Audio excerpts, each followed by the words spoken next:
तो यहाँ पे तो वाकई हमें लग रहा है कि सभी लोग अपने अंधे होके बैठ गए हैं। एक ज़बरदस्ती गुंडागर्दी के साथ जो है ये फ़ैसला थोपने की कोशिश की जा रही है कि ये एक सिंपल लव स्टोरी नहीं है। दुआ ज़ारा लाहौर हाई कोर्ट में पेश हुई थी, क्या फ़ैसला सुनाया जज साहब ने? सिंपली डिस्पोज ऑफ खारिज। बच्ची के बयान में शक शुबा है, उसका बयान दुरुस्त नहीं है।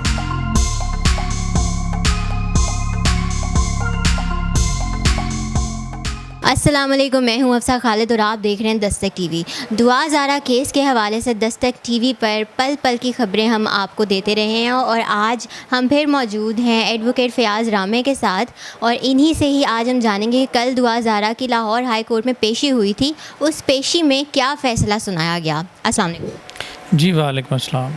कल दुआ ज़ारा लाहौर हाई कोर्ट में पेश हुई थी, क्या फ़ैसला सुनाया जज साहब ने?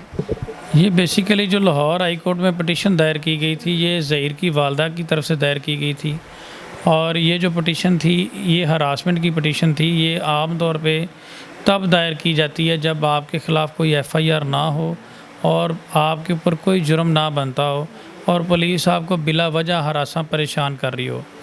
तो यही इन्होंने मौक़िफ़ अपनाया था अपनी रिट में।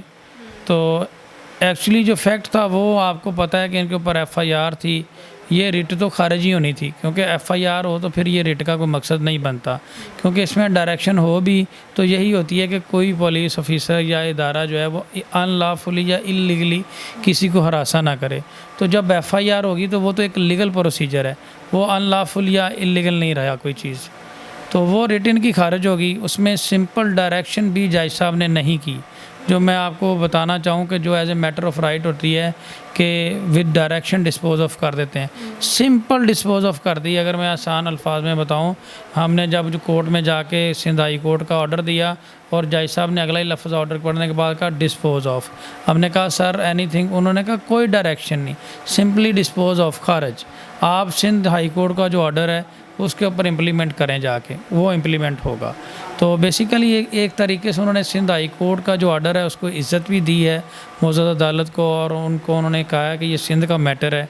और सिंध हाई कोर्ट का जो ऑर्डर है उसका लास्ट पैराग्राफ अगर आप पढ़ें तो उसमें उन्होंने यही कहा है कि IO जो है इन्वेस्टिगेशन ऑफिसर, वो चलान इसका जो 173 की रिपोर्ट है वो सबमिट करे ट्रायल कोर्ट में, और ट्रायल कोर्ट जो है उम्र का तयन करे बच्ची का, वो देखेगी कि मेडिकल सही है या बर्थ सर्टिफिकेट या नादरा रिकॉर्ड सही है। तो एक चीज़, दूसरी चीज़ उसमें यह है कि बच्ची का बयान जो सिंध हाई कोर्ट ने लिया है उसके हद तक सिंध हाई कोर्ट ने यह भी क्लियर कर दिया कि we are not incline to issue any direction as record to statement of alleged abductee Dua Zahra, कि हम कोई डायरेक्शन जारी करने में मायल नहीं है ट्रायल कोर्ट को इस बयान के हवाले से। ट्रायल कोर्ट की मर्ज़ी है, नया बयान ले चाहे ये रख ले, ये जाएगा ज़रूर उधर, बयान कंसीडर कर ले, उसकी मर्ज़ी है, लेकिन अगर नहीं करती तो वो नया बयान भी ले सकते हैं। तो मायल करने का मकसद यही होता है कि हम कोई इम्पोज़ नहीं कर रहे कि आप ये बयान, ये सारा जो सवाबदीद है वो ट्रायल कोर्ट की है। तो सिंध हाई कोर्ट का तो फैसला ये था कि उन्होंने बाल उठा के फेंक दी ट्रायल कोर्ट में। तो अब ये ट्रायल कोर्ट को धोखा दे के अब होना ये चाहिए। दूसरी अहम चीज़ मैं आपको बता दूं कि बच्ची के हवाले से जो कस्टडी का मामला रह गया, बच्ची का अगर फेक मेडिकल जो है वो चैलेंज कर दिया गया, वो डॉक्टर सस्पेंड हो गया, अगर उस चैलेंज मेडिकल फेक मेडिकल भी मान लिया जाए, उसके मुताबिक भी बच्ची की जो उम्र है वो 16 से 17 साल आई है और निकाह नामे में बच्ची ने उम्र अपनी 18 साल लिखवाई है, और जो सिंध हाई कोर्ट में बयान दिया है वो 18 साल 17 से 18 साल लिखवाई है। तो देखें, इससे चीज़ तो क्लियर होगी कि बच्ची के बयान में शक शुबा है, उसका बयान दुरुस्त नहीं है, उसको बयान तैयार करवाया जा रहा है। जो निकाह नामे में बयान है वही उसका बयान है, ताकि चेन ऑफ फेक डॉक्यूमेंट्स जो है वो पूरी की जा सके। तो फेक मेडिकल के ज़रिए भी ये उसको कवर नहीं कर सके, क्योंकि फेक मेडिकल कहते हैं मैक्सिमम 17 साल उम्र है। तो ये केस ऑफ डॉक्यूमेंट्स सारे जो हैं ये तो प्रूव हो चुका है, लेकिन हाई कोर्ट होती है आईनी अदालत, ये क्वेश्चन ऑफ लॉ पे बात करती है, क्वेश्चन ऑफ फैक्ट पे बात नहीं करती। क्वेश्चन ऑफ फैक्ट जो होता है वो ट्रायल कोर्ट ने डिसाइड करना होता है, और ट्रायल कोर्ट को इन्फॉर्म किए बगैर सिंध पुलिस ने इनको एक जहाज़ में VIP प्रोटोकॉल देकर ये साफ ज़ाहिर करता है कि ये कि कितना बड़ा गैंग है। देखें, एक माली के लिए इतने टिकट अफोर्ड करना और ट्रैवलिंग अलाउंस, ये डी चीज़ें, और जिस तरीके से उसको लाया जा रहा है, ये तो अब सारी दुनिया को पता चल गया है कि इसके पीछे कौन सा बड़ा हाथ है। अब इसमें अहम चीज़ ये है कि ट्रायल कोर्ट ने 2 मुल्ज़मान जो हैं, ये 10 से 15 मुल्ज़मान जो ऑर्डर ट्रायल कोर्ट का है, इसमें कोई 10 से 12 मुल्ज़मान इस केस में पेश किए गए थे। बाकी जो माइनर नेचर के ऑफेंसेस थे उनको डिस्चार्ज कर दिया जज साहब ने। जो 2 मुल्ज़मान थे उनको जुडिशल कर दिया, उनको जेल में भेज दिया। एक असगर, एक कारी गुलाम मुस्तफ़ा, जिनको मैंने ही अरेस्ट करवाया था, और उसमें उनका रोल ये है कि एक निकाह नामे का गवाह है और एक का निकाह ख्वाह है जिसने निकाह पढ़ाया जाली। तो इट मीन्स कि ट्रायल कोर्ट ने भी मान लिया कि निकाह नामा जाली है, इसलिए वो जेल में है। तो वो अभी तक उनकी बेल नहीं हुई, वो उसी जेल में ही है। और जज साहब ने जब पूछा कि ज़हीर कहाँ है, तो पता चला जी वो लाहौर हाई कोर्ट में चला गया है बच्ची के साथ। स्टेटमेंट है जी बच्ची ने वहाँ को लाहौर हाई कोर्ट ने तलब किया। तो इस तरह से लाहौर हाई कोर्ट का नाम इन्होंने मिस यूज़ करके वहाँ से मिली भगत के साथ पुलिस इस अबडक्शन में शामिल है और उनको निकाला है। और अबडक्शन में किस तरह से शामिल है कि मौजूद अदालत जो सिंध हाई कोर्ट है उनको भी इन्होंने मिसगाइड किया है, और इन्होंने वालदैन को ना मुलाकात करवा के एक जो नेचुरल एक रिक्वायरमेंट है, नेचुरल प्रिंसिपल ऑफ जस्टिस की, एक हकीकी गार्डियन जो है उसको अपनी बेटी से मिलने से महरूम किया है, जिसकी दुनिया का कोई कानून जो है वो परमिशन नहीं देता। तो ये इसीलिए किया गया है कि बच्ची कहीं मुंह ना खोल दे अपना। और ये सारा वन साइडेड प्ले इन्होंने किया है, और इसके पीछे कौन लोग हैं ये तो अब सबको पता चल ही चुका है कि ये एक सिंपल लव स्टोरी नहीं है। सिंपल लव स्टोरी में ऐसा नहीं है। सिंपल लव स्टोरीज हज़ारों रनिंग मैरिज होती हैं, उसमें कभी हमने ऐसा नहीं देखा। Something is behind the bar, इसमें कुछ ना कुछ चीज़ है इसके पीछे, उसके बारे में अब किसी को बताने की ज़रूरत नहीं है। अब अगली बात पे आ जाएँ, ट्रायल कोर्ट अगर ऑर्डर देती है दोबारा मेडिकल करवाने का, तो फिर लड़की कौन प्रोड्यूस करेगा? ठीक है। इससे अगली बात पे आ जाएँ तो सिंध हाई कोर्ट ने बच्ची की कस्टडी किसी को नहीं दी। कौन सी अदालत ने कस्टडी दी है? लाहौर हाई कोर्ट ने दी है। सिंध ने कहा है कि ज़हीर के साथ जाएगी। उन्होंने कहा जी लड़की रॉन्गफुल कन्फाइनमेंट में थी, बाजियाब करवा दी, सेट एट लिबर्टी है, जिसके साथ जाना चाहे जा सकती है। लेकिन जो उसको भेजेगा उसकी कोई परमिशन चाहिए होती है, मजिस्ट्रेट से परमिशन चाहिए होती है। जो उसको लेके जाना चाहेगा उसके वेयर अबाउट्स बताने पड़ते हैं।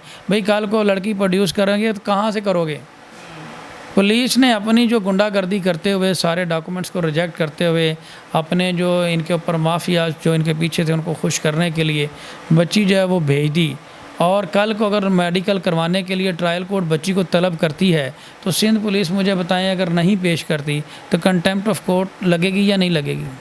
सारे सबूत भी पेश हो गए अदालतों में, हर चीज़ सामने है जजेस के सामने, पर ये तो ऐसे ही नज़र आ रहा है कि सबूत होने के बावजूद भी जैसे पहले फ़ैसला नहीं कर लिया जाता कि जो हमने फ़ैसला सुनाया है वही सही है, ये सारे सबूत बेबुनियाद हैं। इससे तो साफ साबित हो रहा है जो हम सुनते हैं कि कानून अंधा होता है, तो यहाँ पर तो वाकई हमें लग रहा है कि सभी लोग अपने अंधे होकर बैठ गए हैं। देखें, मैं इसमें अगर यही कहना चाहूँगा और मैं आपसे रिक्वेस्ट करूँगा कि ये बयान आप मेरा चलाएँ, इसको आप एडिट ना करें।